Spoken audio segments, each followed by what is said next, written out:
This is Learning Target 10, Multiplying Binomials Part 2. In this video, we're going to talk about another option that you have when multiplying binomials. Yesterday, we talked about the box method, and we're going to do that method in the first example, along with this new idea using distributive property as well. And you may have already seen this and thought about it in yesterday's video as a strategy that you can use. So we're going to do both. So let's start with the box method. Remember, we're just going to put in our binomials. Doesn't matter the order.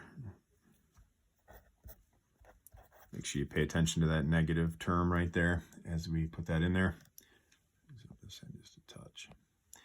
And box method, so x multiplied by x would be x squared. X multiplied by -3 would be -3x. 5 multiplied by x would be 5x. And 5 multiplied by -3 would be -15. So if we were to write this out, this would be f of x equals x squared. We combine our two x terms, so that would be a positive 2x minus 15. Okay, so that would be using the box method, or I know sometimes in elementary we call that an area model, to simplify that and put it in standard form. Okay, so this new idea, distributive property, well, really it's not a new idea, the distributive property. You guys remember, like for example, that if we were to use the distributive property, we're basically just distributing the 3 into the parentheses. So this is really not an x, it's actually 3x. And this is really not a 4, it's actually a 12, right? Because we have 3 of this quantity. And we're using that same idea here with binomials, okay? Just a little added step. So we need to distribute, because this is just multiplication here. So we're going to just distribute the x to the x, that's x squared. And we're going to distribute the x also to the -3, which is -3x. We're going to go underneath here because we're in our room. We're going to distribute the 5. So that would be 5x. And 5 multiplied by -3 would be -15. And really, we're doing the same thing, right? It's just it's kind of in a different setup. Okay, and then from there, we're just going to combine our like terms. So this would be f of x equals x squared plus 2x minus 15. There you go. You can see they're going to get you the same result. Okay, so you can kind of choose what strategy works best for you. You're going to notice in this one, the a value is 1. There's going to be an example down here where the a value is not 1, and you'll see why this method does kind of work nice for that. Okay, so let's do a few examples. You can pause this and you can work on it at your pace, and then you can always check in with the video when you need to.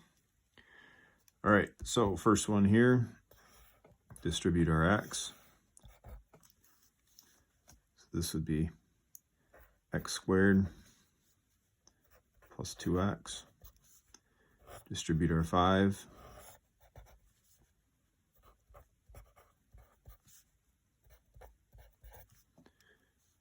And so this would be x squared plus 7x plus 10.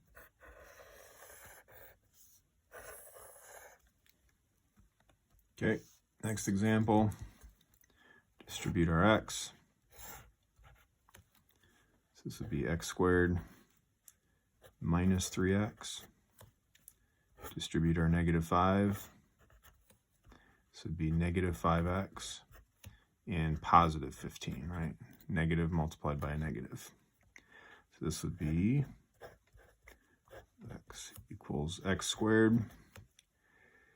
That would be a -8x, and this would be a positive 15.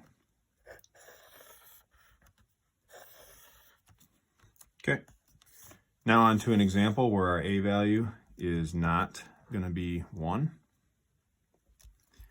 And remember, multiplication is commutative, right? So this is just essentially saying it's 2 multiplied by this quantity, whatever it is, multiplied by this quantity. So really it's just 3 different things we're multiplying.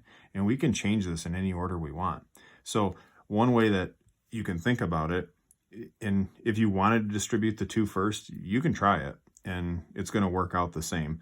But the strategy that I usually use is I just kind of forget that this 2 is here in the beginning. I'm just going to do this like I did the last couple. So I'm going to distribute my x. So that would give you x squared minus 9x. And then I'm going to distribute my 1 just like I have been.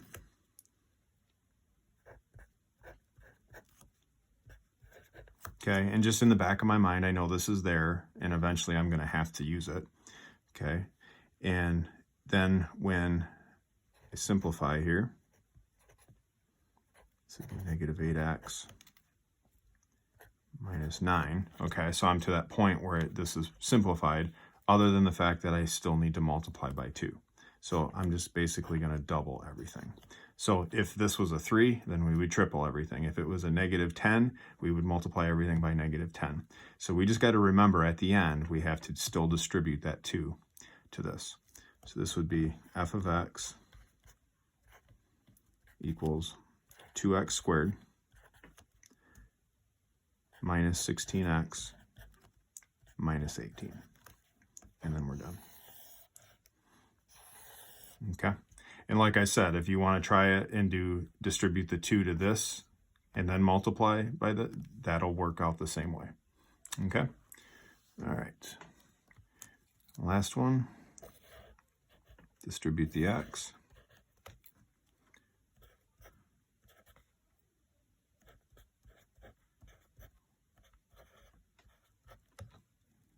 Okay. Oh, getting a little ahead of myself.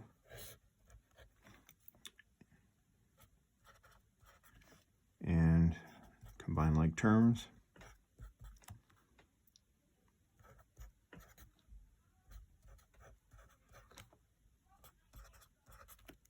And there you go. All right. So you can kind of choose on this practice for learning target 10, the method, maybe switch it up a little bit. You can do a little box method, a little distributed property. And I think there may be 1 or 2 in there that have an A value that's not 1. And definitely on the Wednesday questions, you'll see 1 on there.